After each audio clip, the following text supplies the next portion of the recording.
Let me have first Make America Great Again, then Keep America Great, right? Just applaud like crazy for the one you want to use for this campaign. And there's a possibility we'll use both. There's a possibility we'll use both. Because I hate like hell to give up the one. Is there a possibility we'll use both? Maybe one a little bit less. Are you ready? So we'll start Make America Great Again, and then Keep America Great. Okay? Are you ready? Who's in favor of the campaign theme being Make America Great Again?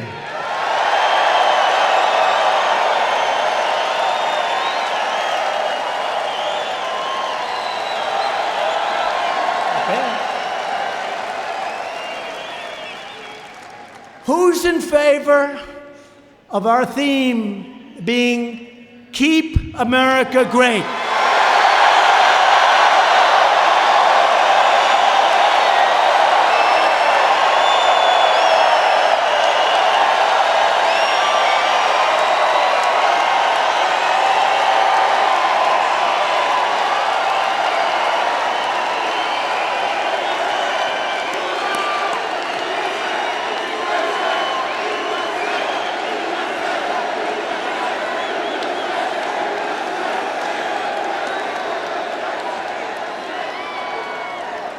So, oh, wait a minute, this is your hat. I was going to keep it, actually.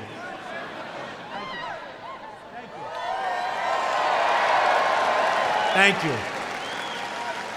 Thank you. So that's really been the reaction. I've done this before, big crowds, and it really is Keep America Great, because we have these socialists want to take it away from us. They want to take it away. So it works good. Because until a couple of days ago, and that'll catch up very quickly, we have no choice. By the way, I never said China was going to be easy, but it's not tough, and they want to make a deal. We just spoke to them yesterday. They want to make a deal. They want to make a deal. They have to make a deal. And you know what? It'll be wonderful to make a deal. I don't think we're ready to make a deal. We're taking in billions of dollars in tariffs. And again, China's devaluing their currency. They're pouring out money. The prices haven't gone up, so that means we're taking in billions of dollars. We're not paying for it.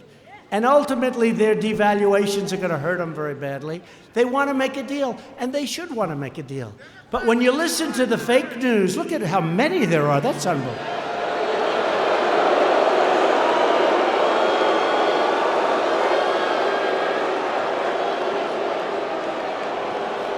I mean, I actually had something today.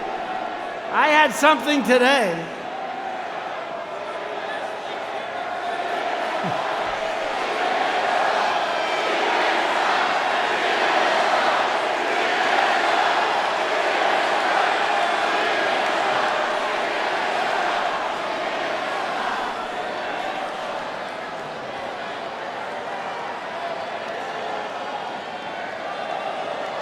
Are we sure that we're in New Hampshire?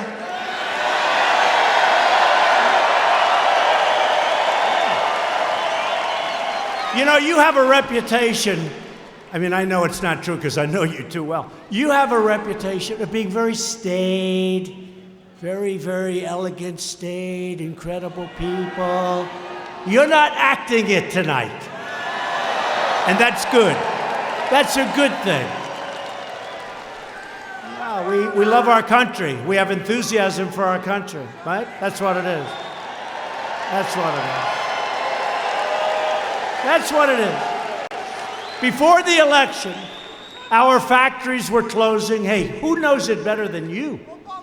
You're like central casting for the closing of factories. Our jobs were vanishing. Our military was totally depleted. When I took over, our military was sad.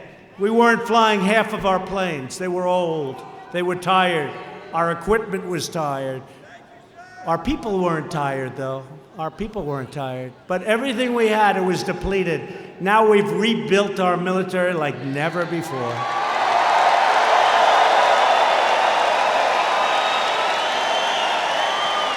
and all made in the USA, just so you know. And our nation was weakened at home and disrespected abroad. They don't disrespect us anymore, folks.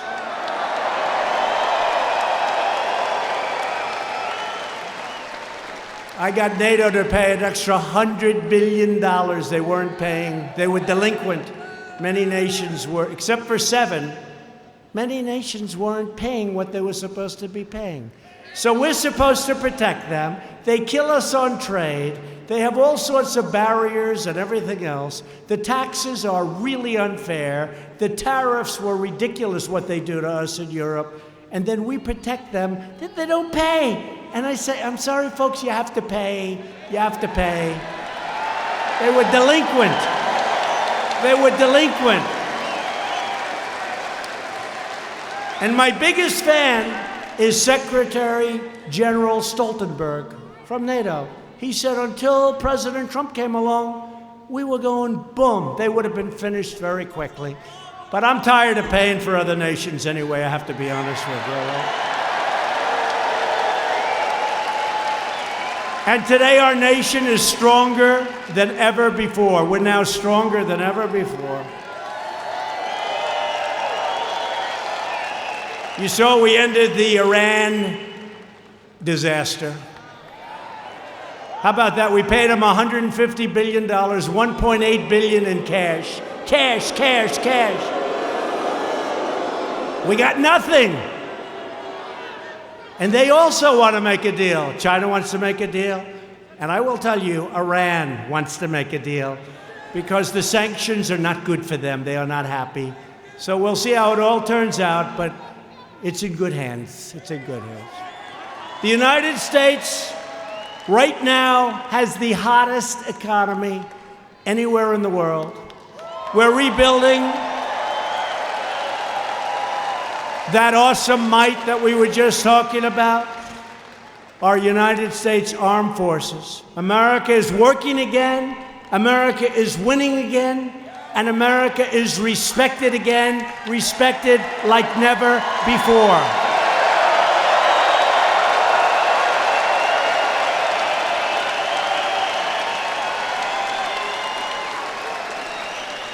They respect us again, and you see it.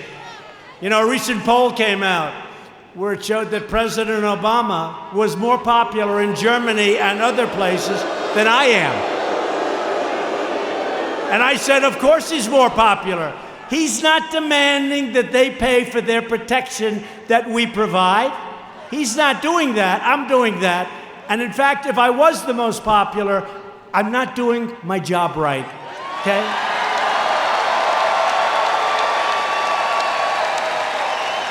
So true. We've created over 6 million new jobs since the election. If I would have said that during the campaign, those people back there would have been headlines, headlines.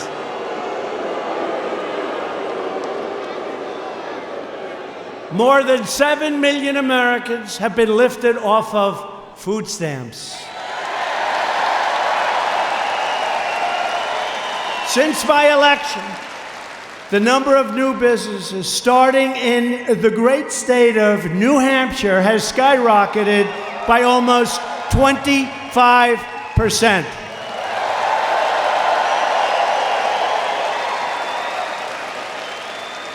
And you can't really go by my election. You got to go by November 9th because, you know, the markets have gone through the roof since November 9th. That's the day after I won the election. So I won the election, the markets went up thousands of points, things started happening, you started doing things that you would have never, even though I didn't get sworn in until January 20th. But they refused to do that. And let me tell you, if for some reason I wouldn't have won the election, these markets would have crashed. And that'll happen even more so in 2020. See, the bottom line is, I know you like me, and this room is a love fest, I know that, but you have no choice but to vote for me because your 401ks, down the tubes, everything's gonna be down the tubes. So whether you love me or hate me, you gotta vote for me.